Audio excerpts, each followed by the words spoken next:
हमारे कंडक्टर नहीं है। देखो ये सिंगल फेस इंडक्शन मोटर है। तो सिंगल फेस इंडक्शन मोटर की अनबॉक्सिंग कर रहे हैं हम। पूरा दिखा रहे हैं आपको कि पार्ट्सली इसके पार्ट्स होते क्या क्या हैं। तो इसमें अगर आप देख पाओगे तो ये हमने इसका पीछे का केस खोला है। मैंने पहले इसके सारे पेज खोल लिए, उसके बाद इसका पीछे का केस खोलने के बाद ये सप्लाई के टर्मिनल से जहाँ सप्लाई मिलती है, इसको केस को हमने खोल दिया। अभी केस को खोलने के बाद इसमें दो पार्ट्स आपको दिखाई दे रहे हैं। एक ये वाला जो पार्ट, ये सब वायर वायर तो बाद में बताएं क्या होता है। ये जो पार्ट है इसका, ये है रोटेटरी पार्ट, ये अलग हो जाता है, और ये रोटर है। इसको एक्सप्लेन करेंगे अभी बाद में। उससे पहले बता दें पार्ट्स है क्या क्या।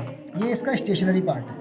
ये जो पार्ट होता है ये इसका स्टेशनरी पार्ट होता है। स्टेशनरी पार्ट जैसे कि हम जानते हैं, चूँकि ये single phase AC induction motor था, तो single phase AC induction motor में आप लोगों को पता होगा कि जो सप्लाई देते हैं वो स्टेटर टर्मिनल पर देते हैं।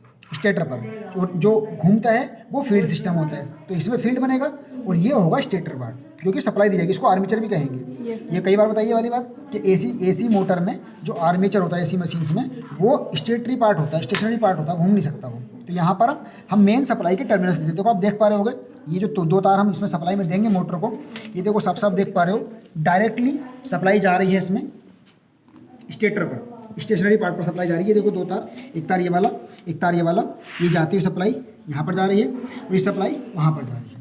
तो होगा क्या कि जब हम इसको single phase AC supply provide कराएंगे इन दो वायर्स में, तो इसमें एक मैग्नेटिक फील्ड प्रोड्यूस होगा। अब चूंकि ये इंडक्शन मोटर है और इंडक्शन मोटर का सिद्धांत होता है कि वो इसमें प्रोड्यूस हुए मैग्नेटिक फील्ड के कारण इसमें एक ईएमएफ बनेगा, और इसमें जो ईएमएफ बनेगा उसके कारण से फिर ये घूमने लगी, टोटल डेवलप हो गई। तो फंडा क्या है कि जब इन दो वायर से सप्लाई दी तो इसमें एक मैग्नेटिक फील्ड बना, और मैग्नेटिक फील्ड चूंकि सिंगल फेस एसी है इसीलिए वो मैग्नेटिक फील्ड अल्टरनेटिंग नेचर का या पल्सेटिंग नेचर का होगा। उस कारण से इस पूरे कॉइल में ये बाकायदा कॉपर की बनाई गई है। जो आप ध्यान से देखेंगे इसको, तो ये स्लॉट्स होते हैं, इनको कहा जाता है स्लॉट्स। जो कहा गया कि स्लॉट्स में बाइंडिंग भरी जाती है, ये है इसकी कोर, स्टेटर कोर इसको बोलते हैं। ये स्टेटर कोर के स्लॉट्स, और ये स्टेटर कोर में बाइंडिंग की जा रही है पूरी की पूरी। बाइंडिंग के अलग अलग मेथड होते हैं इसके, तो जो भी मेथड होते हैं बाइंडिंग के वो बात की बात है, लेकिन बाइंडिंग ये की गई है सीधी सीधी। वो आपने पढ़ रखा होगा वैसे तो किस किस तरीके से बाइंडिंग की जाती है।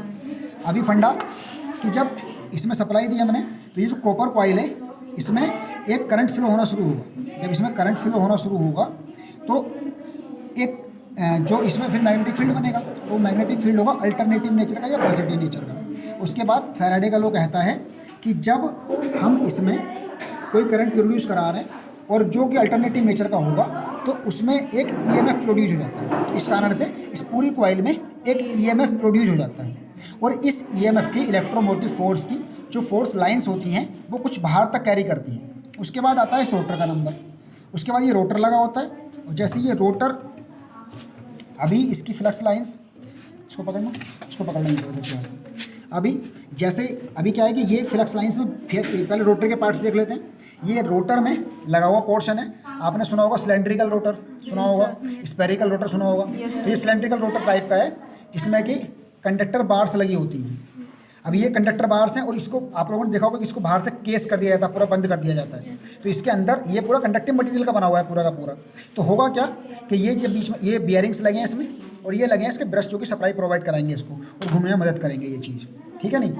और ये भी बियरिंग है। बियरिंग दरअसल क्या काम करता है कि बियरिंग शाफ्ट पर फ्री घूमने में हेल्प करता है मोटर की, ये रोटर को। तो अभी चूँकि इसमें एक मैग्नेटिक फील्ड बन चुका है इस कॉइल में, और इसकी मैग्नेटिक फ्लक्स लाइन्स या फिर ईएमएफ की फोर्स लाइन्स कैरी कर रही है बाहर को, और वो लाइंस इस कंडक्टिव मटेरियल को काटेंगी।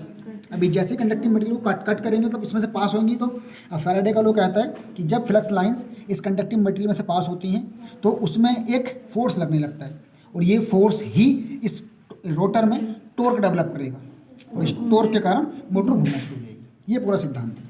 ये इसके पार्ट्स हैं पूरे के पूरे, ये रोटर और ये आपकी single phase induction motor construction का ये होता है पूरा प्रोसेस इसके स्टार्टिंग का। अभी इसकी स्पीड कंट्रोल करना है तो सीधी सी बात है, जब ये इसके मैग्नेटिक फील्ड को कंट्रोल कर लोगे, मतलब सप्लाई को कंट्रोल कर लोगे, तो मैग्नेटिक फील्ड कंट्रोल, स्पीड भी कंट्रोल, ये